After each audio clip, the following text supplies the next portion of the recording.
na isang senador, si Senador Jaime Marcos. Siya na mismo ang nagsabi na adik ang kapatid niya.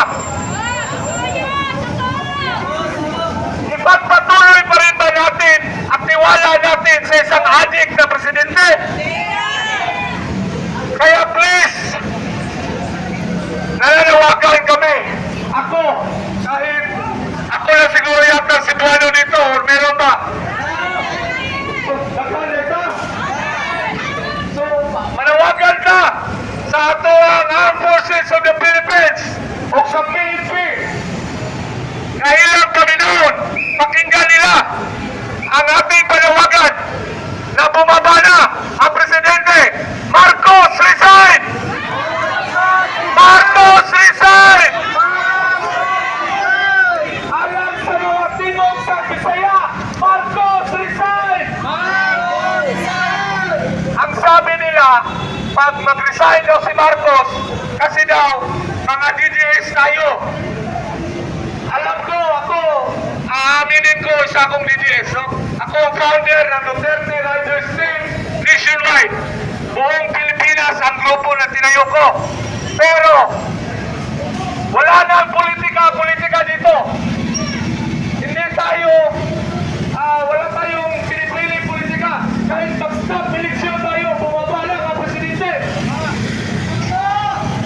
Kaya ngayon pa lang, hintayin natin hanggang sa November 30. Kapanay, pakinggan ng presidente ang panawagan natin. Naon! Bebe Marcos! Naon na! Naon na! Karoon na! Nagkasalamat kung may apo na panggaran.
Sa nalatan sa ating konstitusyon.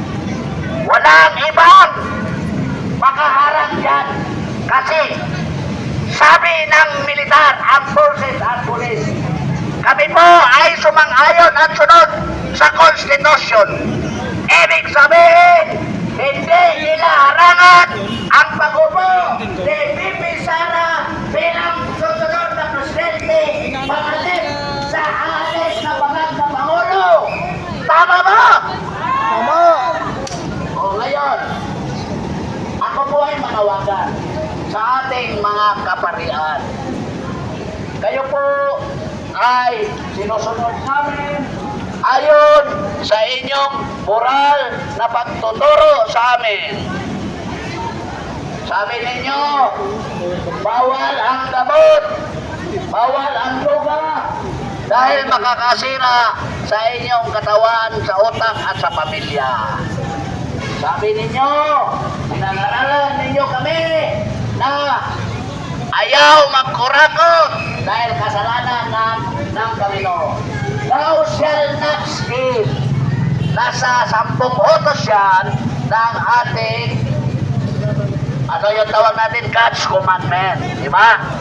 So ngayon, ang presidente ay nagnakaw. Ibig sabihin, nagkasala siya sa ating Panginoon. Ngayon, kung nagkasala ang presidente dahil ninakaw niya ang pera ng taong bayan, sisigaw na kayo na BBM resign! Marcos resign! Marcos resign! Marcos resign! Marcos resign! Yun ang pangaral niyo sa amin na ang kawatan magnanakaw ay isang thou shall not steal ay isang ano yung supat? Ano supat sa Tagalog? Ha? Paglabag sa utos ng Panginoon. Hindi paglubag ka, subat, labag. So ngayon, let us not break the law. Hi guys, ayan, dumarami na yung tao dito. Oh my God, that thou shalt not steal is a crime against God. So we hope ang ating kaparian ng CBCP panawagan na Marcos resign! Marcos resign! May rally din tayo. Marcos resign! Manekaso! Marcos resign! Ang tingnan nyo, si Jaime Marcos, kapatid, si Bongbong Marcos, ay nahihiya na. At sabi, Bongbong, gumawa ka na. Saan, adik, gumawa ka na. Kasi, pinahiya ko na ang asma natin. Ang tatay natin, magnanakaw. Tayo pa ay maging magnanakaw. Wala na ang mga kinabukasan ng ating pamilya, Bongbong. Ang mga apo natin, ang mga anak natin, ay nahihiya na ang kanilang harapin sa bansang ito. Maawa ka, Bongbong, sa aming pamilya. Umawa na lang tayo dahil ikaw ay adik, ang pamilya mo ay adik. You are consuming 29 grams a day per person, per family. Isa si Sandro, si Simon, sino po yung isa? Si Lisa. Tag 29 grams consumption of cocaine a day. Nasisira na talaga ang pamilya yan.